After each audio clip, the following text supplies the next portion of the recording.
हर खबर पर होगी आपकी पकड़। डाउनलोड कीजिए एबीपी लाइव ऐप। नमस्ते भारत में आज की एक और अहम खबर। यूपी में नाम बदलने की सियासत एक बार फिर से शुरू हो गई है। इस बार योगी सरकार ने आगरा में बन रहे मुगल म्यूजियम का नाम बदल दिया है। अब मुगल म्यूजियम को छत्रपति शिवाजी महाराज म्यूजियम के नाम से जाना जाएगा। इलाहाबाद बन गया प्रयागराज, फैजाबाद बना अयोध्या, मुगल सराय का नाम बदलकर दीनदयाल उपाध्याय नगर और अब आगरा के मुगल म्यूजियम का नाम हो जाएगा छत्रपति शिवाजी म्यूजियम। ताजमहल की वजह से दुनिया में मशहूर आगरा में इस वक्त मुगल म्यूजियम का निर्माण हो रहा है, लेकिन योगी सरकार ने म्यूजियम का नाम बदलने का फैसला लिया है। मुगल म्यूजियम को अब मुगलों के सबसे बड़े विरोधी छत्रपति शिवाजी के नाम से जाना जाएगा। आगरा डिवीजन में विकास के कामों की समीक्षा के दौरान खुद मुख्यमंत्री योगी आदित्यनाथ ने इसका ऐलान किया। इस फैसले के बाद योगी आदित्यनाथ ने ट्वीट किया, आगरा में निर्माणाधीन म्यूजियम को छत्रपति शिवाजी महाराज के नाम से जाना जाएगा। आपके नए उत्तर प्रदेश में गुलामी की मानसिकता के प्रतीक चिन्हों का कोई स्थान नहीं। हम सबके नायक शिवाजी महाराज हैं। ताजमहल के पूर्वी गेट पर बन रहे मुगल म्यूजियम को 2015 में अखिलेश सरकार के दौरान मंजूरी मिली थी, लेकिन अब म्यूजियम का नाम बदलकर योगी आदित्यनाथ ने एक तीर से दो शिकार किए हैं। एक तरफ तो उन्होंने हिंदुत्व की राजनीति को और पुख्ता किया है, दूसरी तरफ छत्रपति शिवाजी महाराज के बहाने शिवसेना की सियासत पर बीजेपी का दावा मजबूत किया है। तो उत्तर प्रदेश की सियासत एक बार फिर से नाम के इर्द गिर्द घूम रही है, क्योंकि आगरा में बन रहे मुगल म्यूजियम का नाम बदलने का फैसला योगी सरकार ने ले लिया है, जिस पर सियासत भी गर्मा सकती है। फैसला लिया गया है कि मुगल म्यूजियम का नाम बदलकर छत्रपति शिवाजी के नाम पर रखा जाएगा और इसी को लेकर योगी आदित्यनाथ ने खासतौर पर ट्वीट भी किया।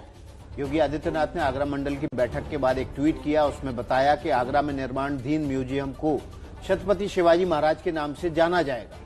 आगे वो लिखते हैं, आपके नए उत्तर प्रदेश में गुलामी की मानसिकता के प्रतीक चिन्हों का कोई स्थान नहीं। तो योगी आदित्यनाथ ने इस पूरे मसले पर क्या ट्वीट किया है? हम सबके नायक शिवाजी महाराज हैं, जय हिंद जय भारत, ये ट्वीट किया है। तो इसी पर बात करने के लिए हमारे साथ महाराष्ट्र के औरंगाबाद से AIMIM के सांसद सैयद इम्तियाज जलील मौजूद हैं। इम्तियाज साहब, वो कहते हैं ना कि नाम में क्या रखा है, लेकिन उत्तर प्रदेश की सियासत तो इसी के इर्द गिर्द घूम रही है और पिछले कुछ सालों में तो ऐसे कई सारे एग्जाम्पल हमारे सामने आए हैं। क्या रिएक्शन है इस पर आपका? जी बिल्कुल सही कहा आपने कि एक कहावत जो है कि नाम में क्या रखा है, what is there in a name, लेकिन सरकारों के लिए ये बहुत मायने रखता है, क्योंकि जिन सरकारों के पास दिखाने के लिए बहुत ज्यादा कुछ नहीं होता है, तो लोगों का मन भटकाने के लिए एक नई चर्चा को जन्म देने के लिए इस तरह के बहुत सारे सरकारें ऐसे हथकंडे अपनाती है। आपने देखा होगा कि दिल्ली के अंदर भी बहुत सारी सड़कों के नाम बदल दिए गए हैं। महाराष्ट्र में जब भाजपा की सरकार थी तो उन्होंने भी कई शहरों के नाम बदल दिए थे, कई सड़कों के नाम बदल दिए थे, कई जो हिस्टोरिकल मॉन्यूमेंट्स है उनके नाम बदल दिए थे, और अब ये योगी आदित्यनाथ साहब कर रहे हैं। एक बात मैं उनको साफ तरीके से बताना चाहूंगा, उनको और उनके जैसे बहुत सारे नेताओं को, राजनीतिक पार्टियों को, कि इतिहास मिटाया नहीं जा सकता है। देखिए, आपको इतिहास के अंदर कोई कैरेक्टर्स पसंद आते होंगे, कोई कैरेक्टर्स नहीं पसंद आते होंगे, लेकिन हकीकत एक इतिहास रहता है। एक उदाहरण के तौर के ऊपर मुंबई में अगर आपको मालूम होगा कि एक VT स्टेशन हुआ करता था, बहुत मशहूर, जो एक आइकॉनिक बिल्डिंग है मुंबई की, VT स्टेशन की, जिसको अब हम VT स्टेशन नहीं कहते हैं, विक्टोरिया टर्मिनस स्टेशन नहीं कहते हैं, हम उसको अब छत्रपति शिवाजी महाराज टर्मिनस कहते हैं। ये वही भाजपा की और शिवसेना के दौरे हुकूमत के अंदर हुआ। उनको ऐसा लगा कि नहीं, हम विक्टोरिया टर्मिनस को अगर हम VT स्टेशन कहेंगे, ये स्टेशन को, तो हमें अंग्रेजों के इस दौर की याद आएगी जब अंग्रेज इस मुल्क के ऊपर हुकूमत करते थे। तो उन्होंने क्या किया कि उस बोर्ड को निकालकर छत्रपति शिवाजी टर्मिनस बना दिया। लेकिन हकीकत यह है कि वो स्टेशन कब बना था, उसमें छत्रपति शिवाजी महाराज का क्या योगदान था उस स्टेशन बनाने के लिए? तो नहीं, विक्टोरिया जब अंग्रेजों के दौर की वो बिल्डिंग बनी है तो बिल्डिंग वही है, नाम बदल दिया गया है। तो आप इतिहास को जब तोड़ मड़ोड़ के पेश कर सकते हैं।